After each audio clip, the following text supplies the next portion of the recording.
Hola, soy Antonio Sala. En este vídeo vamos a hablar de la dinámica del punto en lo que se llaman coordenadas intrínsecas, en el caso más sencillo del movimiento plano. Yo puedo tener un avión moviéndose, por ejemplo, o un robot móvil, o un coche, y lo que ocurre es que, pues que sus sensores se mueven con dicho avión o con dicho coche o con dicho robot.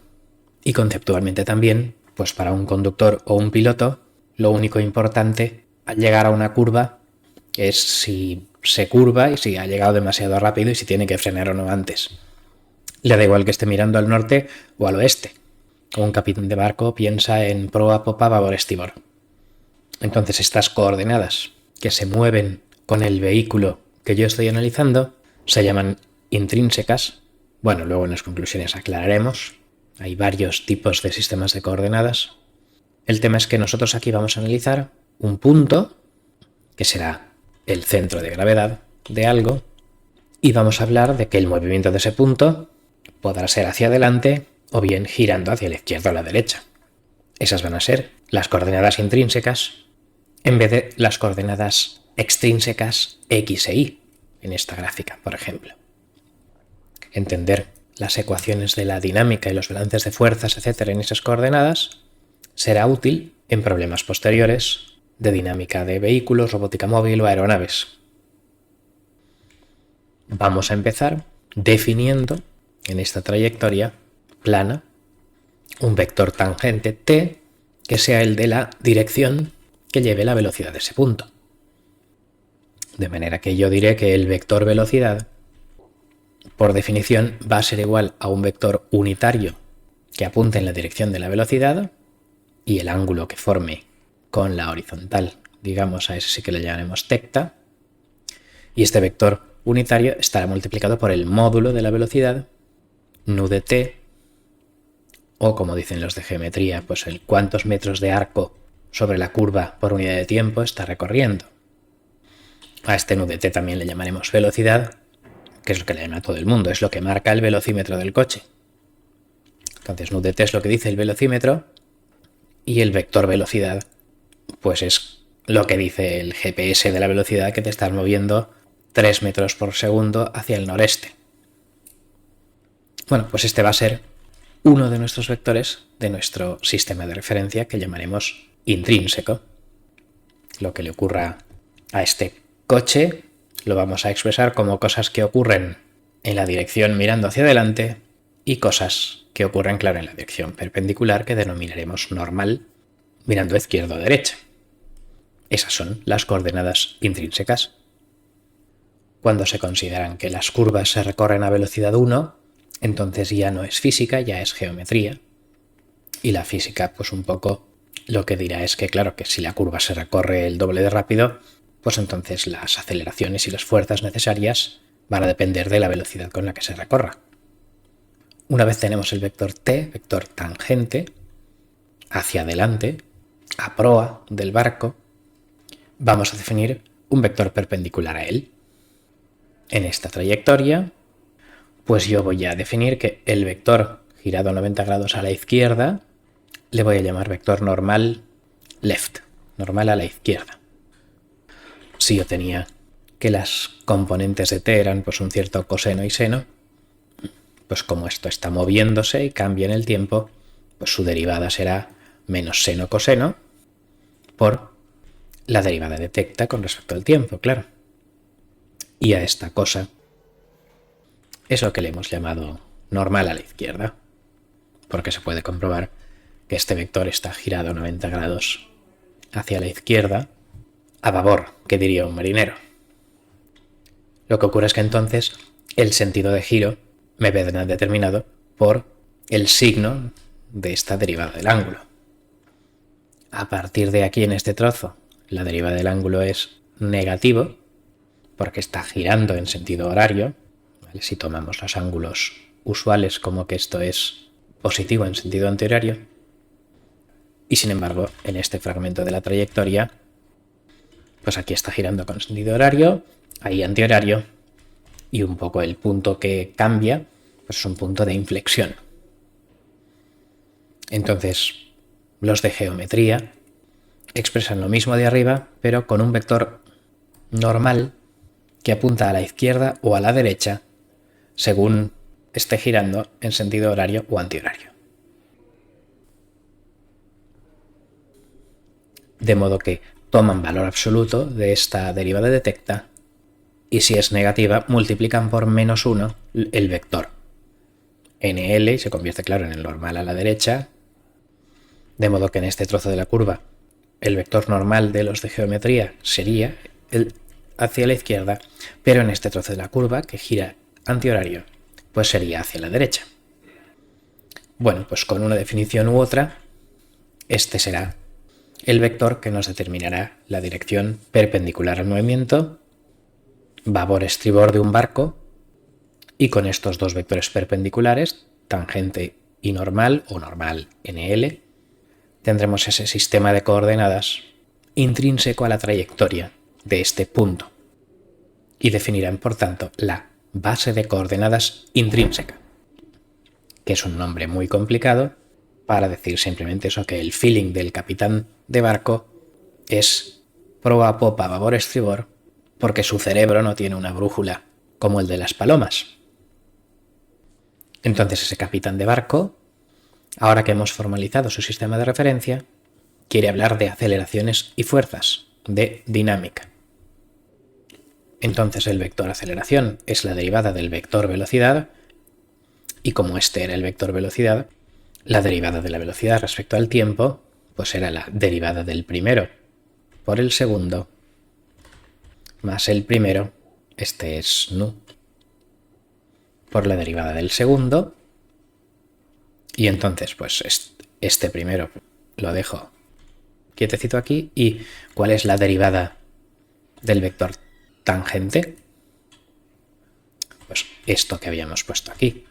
La derivada de este vector es normal a la izquierda por velocidad angular, o bien valor absoluto de velocidad angular por el vector normal en geometría, y por lo tanto pues eso es lo que he sustituido aquí, bien utilizando el vector a babor a la izquierda, bien utilizando el valor absoluto y este vector que apuntará a izquierda a derecha según el sentido de giro.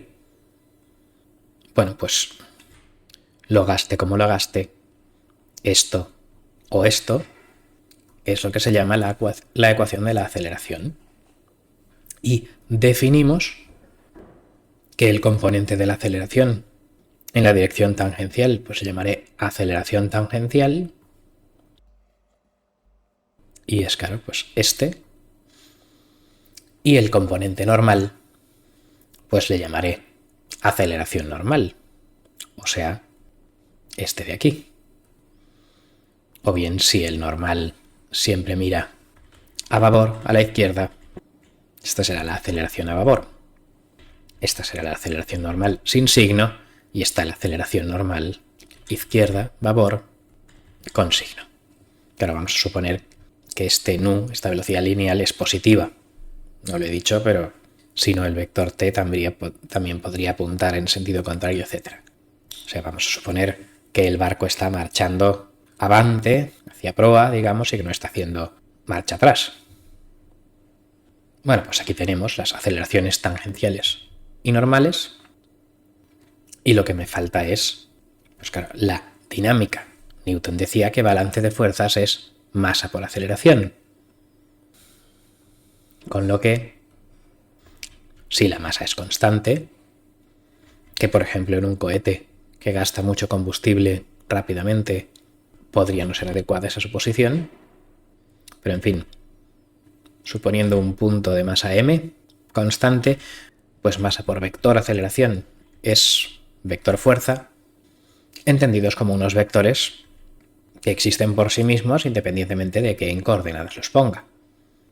Entonces, claro, pues si yo tengo estos componentes tangencial y normal y este es el vector fuerza, bueno, pues a su proyección aquí le llamaré fuerza tangencial y a su proyección aquí le llamaré fuerza normal. Y por tanto, esta ley de Newton la puedo escribir como que masa por la componente tangencial de la aceleración igual a fuerza tangencial, y masa por la componente normal o componente vapor de la aceleración será igual a fuerza normal. Entonces, pues, cogiendo vector normal a la izquierda para que no me salgan ecuaciones diferenciales con signos y valores absolutos y cosas así, que eso es muy raro para resolver, pues la fuerza tangencial será igual a masa por la derivada de la velocidad lineal sobre la curva, y la fuerza en la dirección normal izquierda será igual a masa por velocidad lineal por velocidad angular. Digamos, fijaos que la derivada del ángulo pues, es una velocidad angular. Con lo cual estas dos ecuaciones son las ecuaciones que me relacionan las derivadas de las velocidades lineal y angular con las fuerzas, y son la dinámica en coordenadas intrínsecas. Este es el resultado principal de este vídeo, diciendo que esto de aquí abajo recuadrado es igual a fuerza entre masa proyectadas en la coordenada t y en la coordenada nl. Pues ese es el resultado final, y simplemente una última comprobación o puntualización antes de concluir, de recordatorio que hemos tenido que hacer todo esto porque el sistema de referencia no es inercial. O sea, si los vectores t y nl fueran unos vectores fijos, que no cambiaran, que no tuvieran derivada, entonces las ecuaciones de la dinámica serían que masa por la derivada de velocidad en dirección t, fuerza en dirección t, y masa por derivada de velocidad en la otra dirección, fuerza en la otra dirección. Pero, como t y n se están moviendo, esta ecuación en concreto es falsa, mal, porque por definición la velocidad normal siempre es cero, y por tanto la componente normal de la velocidad siempre es cero y no está regida ninguna fuerza. Entonces, claro, pues significa, por tanto, que estas ecuaciones cuadradas aquí no las tenía que haber puesto, os van a liar, no les hagáis ni caso, es simplemente para ver que están mal, rematadamente mal, y que la forma de hacer la dinámica correcta es esta de aquí. Las derivadas de las velocidades lineales y angular en un punto sometido a fuerzas en coordenadas intrínsecas, tangente y normal a la izquierda, tienen estas ecuaciones. Y ya para concluir, estas serían las ecuaciones de la velocidad que acabamos de remarcar como conclusión principal, pero claro, si mi sistema tuviera posición, pues estas dos de aquí arriba serían las ecuaciones que me dirían cómo cambia la posición con el tiempo. Pues es la velocidad lineal por el coseno, lo que cambiaría x, y la velocidad lineal por el seno detecta lo que cambiaría y. Entonces estas ecuaciones de cuarto orden serían las ecuaciones donde la posición vendría en coordenadas extrínsecas, inerciales, por ejemplo lo que daría el GPS del barco, y las velocidades lineal y angular vendrían en coordenadas intrínsecas, que serían el feeling del capitán del barco sobre cómo está avanzando o girando el barco. Con lo cual, con esto concluimos. En este vídeo hemos motivado que en aplicaciones de robótica móvil, dinámica de vehículos marinos, terrestres o aéreos, muchas veces lo que importa es el expresar las leyes del movimiento pensando en la dirección en la que me estoy moviendo o en la dirección transversal a él. Por último, decir que realmente lo que hemos dicho solo tiene sentido para un sólido puntual de inercia despreciable. Cuando un coche o un avión tiene una inercia, pues pueden estar girados respecto de este sistema de referencia que va asociado a la trayectoria del centro de gravedad y las leyes de Newton que hemos puesto. Esa inclinación del avión respecto a la trayectoria de su centro de gravedad se llama ángulo de incidencia. La inclinación de un coche respecto a esa trayectoria del centro de gravedad pues se llama ángulo de slip o de deslizamiento, slip angle. Entonces digamos que esto es una simplificación porque, por ejemplo, pues en un avión aterrizando, este es el signo de la velocidad y el avión pues quiere posarse primero con el tren de cola, no está descendiendo en picado hacia la pista de aterrizaje. O aquí, por ejemplo, este conductor está inclinado casi 90 grados respecto a su vector velocidad del centro de gravedad al tomar la curva. Miraos los vídeos referenciados para familiarizaros con esos conceptos que de todas formas, pues claro, requerirían de añadir más ecuaciones para grados de libertad angulares a estas ecuaciones que son simplemente ecuaciones básicas del movimiento del centro de gravedad, o lo que se llama pues la Path Reference Frame, y la diferencia entre Path Frame y Body Frame pues es esa inclinación del coche en la curva o esa inclinación del avión. Bien, pues con esto terminamos. Muchas gracias por vuestra atención.